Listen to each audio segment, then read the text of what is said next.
გამარჯობა. ოდესმე დაფიქრებულ ხართ, რა ხდება ბავშვის ცხოვრების პირველ წელს. ეს არის ალბათ ყველაზე დინამიკური პერიოდი, რაც კი ადამიანს აქვს. ახალშობილი, რომელიც თითქმის არაფერს აკეთებს, ერთ წელში პატარა პიროვნებად იქცევა. მოდით ერთად გავიაროთ ეს საოცარი გზა. და ეს ყველაფერი ხდება სულ რაღაც 12 თვეში. კი, 12 თვეში. ერთი წელი, ერთი შეხედვით თითქოს არც ისე ბევრი არა, მაგრამ დამიჯერეთ, ადამიანის განვითარებაში ამაზე დიდი ნახტომი უბრალოდ არ არსებობს. და ეს უბრალოდ დროის ათვლა არა. წარმოიდგინეთ, რომ ამ 12 თვეში ეყრება საფუძველი აბსოლუტურად ყველაფერს. როგორ იმოძრავებს, იაზროვნებს, ილაპარაკებს, როგორ გამოხატავს ემოციებს. ანუ ფაქტობრივად მთელი მომავალი ცხოვრების ფუნდამენტი იკება. რომ არ დავიბნეთ ამ ხელა ინფორმაციაში, მოდი, მთელი ეს პროცესი მარტივად 4 მთავარ თავად დავუხოთ. ეს იქნება ჩვენი ერთგვარი გზამკვლევი, ხო? პირველია ადაპტაცია, მერე მოდის აღმოჩენების პერიოდი, შემდეგ უკვე მობილურობა და ბოლოს ის ყველაზე საინტერესო დამოუკიდებლობა. კარგი, მზად ხართ? ვიწყებთ პირველი თავით.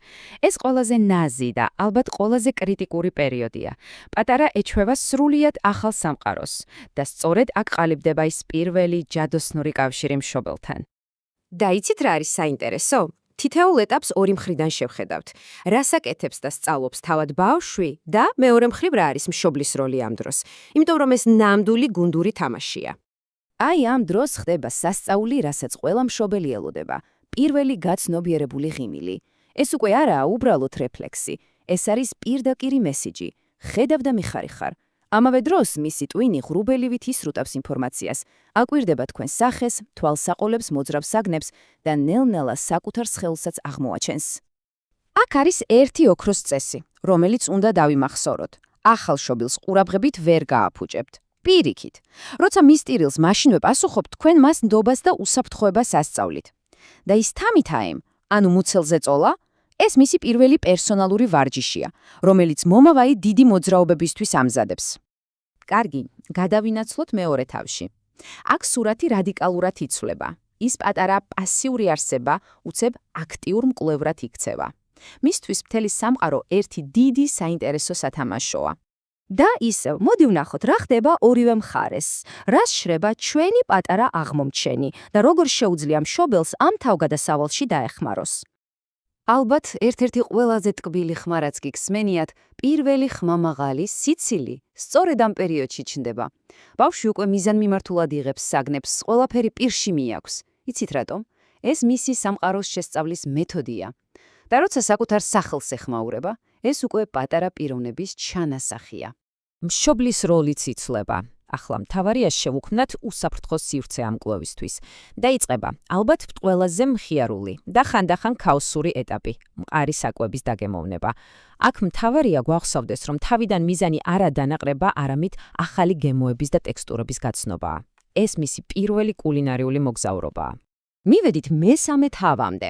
აქ იწყება ნამდვილი მოძრაობა. ბავშვი ფაქტობრივად დამოუკიდებლობისკენ პირველ დიდ ნაბიჯებს დგავს. ეს, რა თქმა უნდა, ძალიან ამაღელვებელია, მაგრამ მშობლისთვის ახალ გამოწვევებსაც ნიშნავს. ამ დროს მხოლოდ სხეული არ ვითარდება. ტვინშიც ნამდვილი რევოლუცია ხდება. მოდი ჩავიხედოთ, რა ახალ სწავლობს ბავშვი და როგორ იცვლება მშობლის ამოცანები. აბა, მოემზადეთ. ბავშვი დამოუკიდებლად ჯდება, იწყებს ხოხვას, დგება ფეხზე. თქვენი სახლი მისთვის ერთ დიდ სათავგადასავლო პარკად იქცევა. სხვათა შორის, თუ თქვენი შვილი ხოხვის ეტაპს გამოტოვებს, არ ინერვიულოთ. ესეც აბსოლუტურად ნორმალურია. ამავე დროს მისი თითებიც უფრო მოხერხებული ხდება, უვითარდება პინცეტური ჩაჭიდება, რითიც ყველაზე პატარა ნამცეცის აღებაც კი შეუძლია. ახლა კი ერთ-ერთ უდიდეს გონებრილ ნახტომზე ვისაუბროთ. ბავშვი ხვდება, რომ საგნები მაშინაც არსებობენ, როცა მათ ვერ ხედავს. აი ზუსტად ამიტომ აჭიდა ამ ასაკში ასეთი სასაცილო. ის აპტიცებს იმას, რაც ბავშვმა ახლახან აღმოაჩინა. შენ არ გამქრალ ხარ, ხელებს უკან იმალებოდი. და თუ თქვენი პატარა ტირილს იწყებს, როცა ოთახიდან გადიხართ, იცით, ეს კომპლიმენტია. ეს არ ნიშნავს, რომ ის ცუდად იქცევა. ეს ნიშნავს, რომ თქვენ შორის ძალიან ძლიერი და ჯანსაღი კავშირია და მისი ტვინი ზუსტად ისე ვითარდება, როგორც საჭიროა. ხედავთ, როგორ უკავშირდება ყველაფერი ერთმანეთს. ბავშვი მოძრავი გახდა, ესე იგი მშობლის ნომერ პირველი ამოცანა სახლის უსაფრთხოებაა. ამავე დროს მას სჭირდება თქვენი ემოციური მხარდაჭერა და ისეთი მარტივი თამაშები, რომლებიც მის გონებრივ განვითარებას ეხმარება. ყველაფერი ერთად მუშაობს. დაი, მივადექით პირველი წლის გრანდიოზულ ფინალს. ეს ის პერიოდია, როცა მთელი წლის ნაშრომი ერთად იყრის თავს და შედეგად ვიღებთ პირველ ნაბიჯებს და პირველ სიტყვებს. ფინალურ სცენაზე ჩვენი პატარა უკვე აქტიური მოთამაშეა, რომელიც ცდილობს ილაპარაკოს და სამყარო გამოიკვლიოს. მოდით ბოლოჯერ შევხედოთ ამ ეტაპს ჩვენი ორი პერსპექტივიდან. აი, ის მომენტებიც, რასაც ყველა ასე ელოდება. ავეჯე ჩაჭიდებული სიარულიდან პირველ დამოუკიდებელ ნაბიჯამდე. პირველი მომეცი ბურთი ბრძანების გაგებიდან პირველ დედამდე. იცით, როცა ის თითს იშვერას რაღაცისკენ, ეს უბრალო ჟესტი არაა. ეს არის სრულფასოვანი კომუნიკაცია, რომელიც ნიშნავს, მე ეს მინდა, ვიცი რომ შენ გესმის და შეგიძლია დამეხმარო. ეს უკვე ნამდვილი დიალოგია. ამ ასაკში ბავშვი უკვე საზღვრებს ამოწმებს, ასე რომ იმის ნაცვლად რომ სულ არა ვიმეოროთ, ბევრად ეფექტურია თუ მის ყურადღებას გადავიტანთ იმაზე, რისი გაკეთებაც შეიძლება და წაახალისეთ დამოუგიდებლობა, თუნდაც ეს იმას ნიშნავდეს, რომ ჭამის შემდეგ მთელი სამზარეულო დასალაგებელი იქნება. ეს ყველაფერი მის თავდაჯერებულობას აშენებს. კარგი, მთელი ეს საოცარი გზა გავიარეთ, ახლა მოდით ყველაფერი შევაჯამოთ და გამოვყოთ ის მთავარი იდეები, რომლებიც ამ 1 წლის განმავლობაში ნამდვილად გამოგადგებათ. სულ 3 მთავარი რამ უნდა გვახსოვდეს. პირველი და ყველაზე მნიშვნელოვანი, ყველა ბავშვი განსხვავებულია, ნუ შეადარებთ სხვებს. მეორე, რუტინა უსაფრთხოების გარანტია და მესამე, ენდეთ ექიმებს, არ გამოტოვოთ ვიზიტები და აცრები. ეს 3 რამ დაგეხმარებათ, რომ ეს წელი მშვიდად და თავდაჯერებულად გაიაროთ. და თუ ამ ყველაფრიდან მხოლოდ ერთი ფრაზის დამახსოვრება შეძლებთ და ეს იყოს.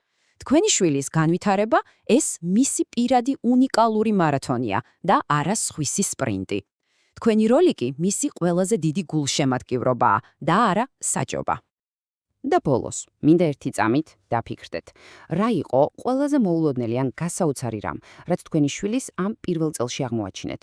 იმიტომ რომ საბოლოო ჯამში ეს გზა სავსეა სწორედ ასეთი პატარა ყოველდღიური სასწაულებით. დიდი მადლობა.